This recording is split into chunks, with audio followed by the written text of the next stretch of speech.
Hey everyone! Today we're talking about the effect that social media has on your mental health. Don't worry, this won't be an evening news, this new study says your kids are miserable kind of thing. Instead, it'll be more like an examination of the often overlooked detrimental factors that play a role in social media. Because there are some very common arguments against social media, mostly by older people who don't understand social media and don't like it, but that's not what this is. In fact, there are lots of aspects of social media that are extremely positive. It creates a place of community and allows people to find each other who never otherwise would have. Especially for folks from marginalized identities like queer people, it can be life-changing in a positive way. But like any tool, social media has its good and its bad. Today we'll mostly be talking about the bad. So the common arguments you hear about the negative effects of social media probably go something like this. When you see everyone's perfect lives on Instagram, it makes you sad that your life isn't that perfect. Everyone's only posting online for followers now, and it consumes their every waking thought. People have record low self-esteem because they feel like they aren't as attractive as Instagram models. Your children are addicted to Snapchat and Twitter to the point that they never go outside. People only communicate through apps now and never see each other face to face. Some of those arguments have a good point. I definitely don't want to say that social media is perfect in every way. I just think these arguments, for the most part, are overhyped. Does social media have a negative effect on people's self-esteem? Yeah, sometimes it does, but other times it can have a positive effect. You can find studies that point to all kinds of different results here, so what it seems to me is that social media doesn't inherently have a positive or negative effect on self-esteem.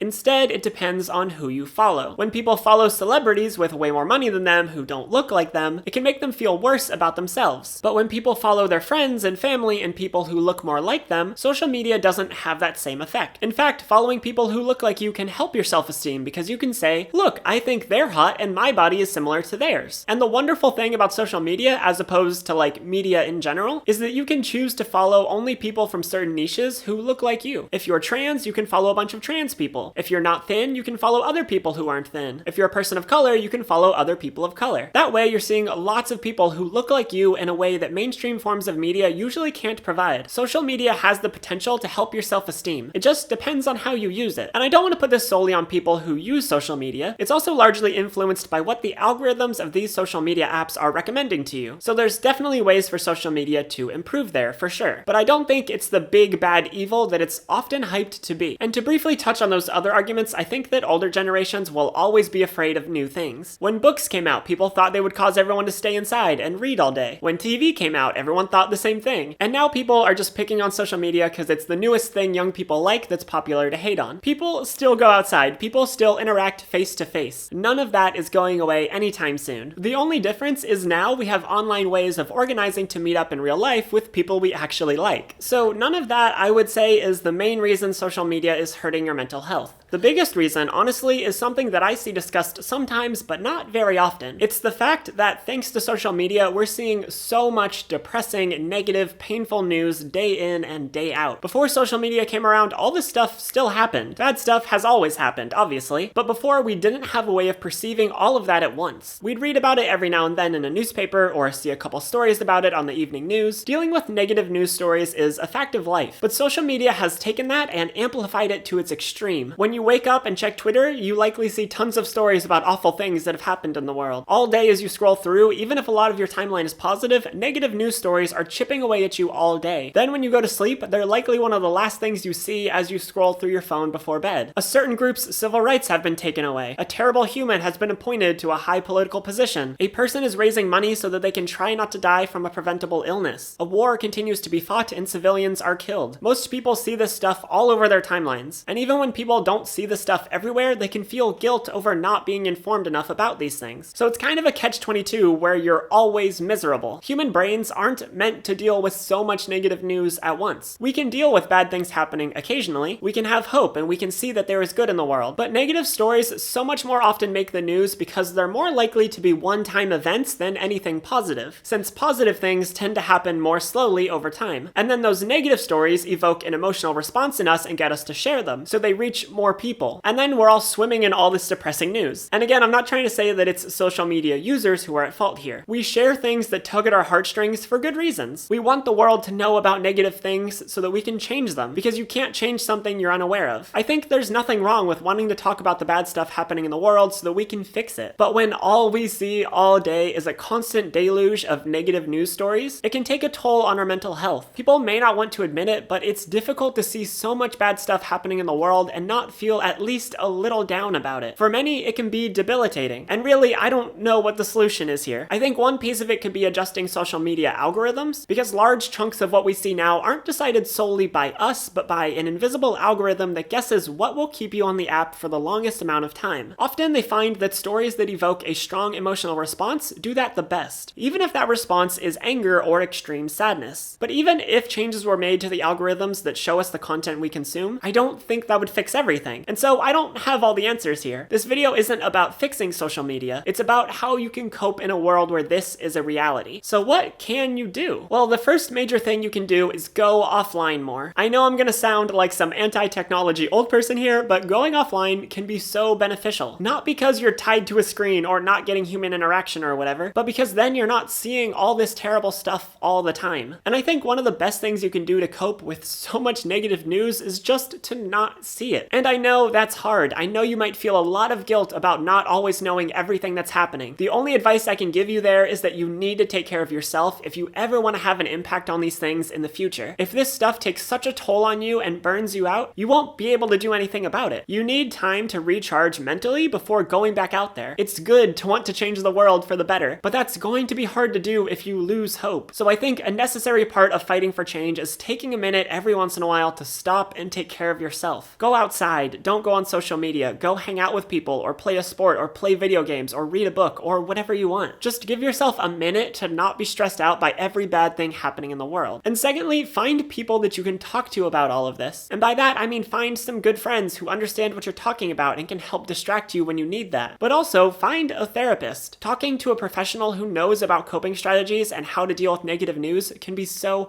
helpful. You can't do this alone. You need the help of other people to get through this. And really, that's all the advice I can give you. I don't think anyone has figured out fully how to cope with this stuff or fix it. The best thing you can do is unplug and talk to your friends and ideally a therapist as well. So that's really all there is to it. I do want to point out though that this isn't the only reason social media can be harmful. Like I said in the beginning, I think social media can do a lot of good, but it can also open the floodgates for online bullying and harassment, which, depending on your experience online, could be another component of how social media is affecting your mental health. So the constant stream of negative news isn't the only downside to social media, even though I think it's probably one of the most major ones. Anyway, that's all I had for you today. If you would like to help me make more videos like this one, I could really use your support over on Patreon. You could even have your name listed in the description as one of the people who help make these videos possible. If you'd like to check out my Patreon and possibly support this channel, you can click over here, and if you're new here and would like to subscribe, you can click up here. Thanks so much for watching, and I'll see you next time.